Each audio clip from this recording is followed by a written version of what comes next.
Hey guys, so this is a 2005 Mercedes CLK 320. Recently, I've been noticing that it had a really rough idle. When I was at a stop, it would be idling so rough that the whole entire car would be shaking.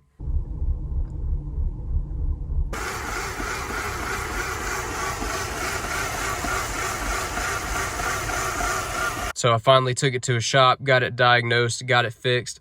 And what it was the EGR valve was malfunctioning. So they just totally replaced the EGR valve and the gasket, and that did the trick. It idles perfectly smooth now. Give you a shot of the engine.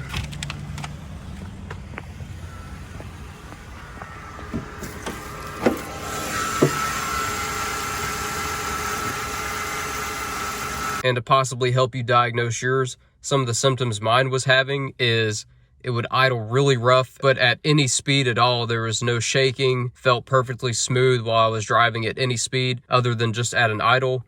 When I would turn on my AC full blast, that really helped with the idling. That would almost make the rough idling go away. So if you're having similar symptoms to that, there's a good chance it could be the EGR valve malfunctioning. So just want to let you know what was going on with mine. That might help you diagnose yours if you're experiencing a rough idle. So if your car currently has or has had a rough idle in the past, leave me a comment, let me know what it was for you. It might help somebody else who's looking at this video, looking through the comments, trying to diagnose what they have going on. So I hope this video helped. If you have any questions, leave me a comment below. Be sure to like and subscribe. Thanks for watching.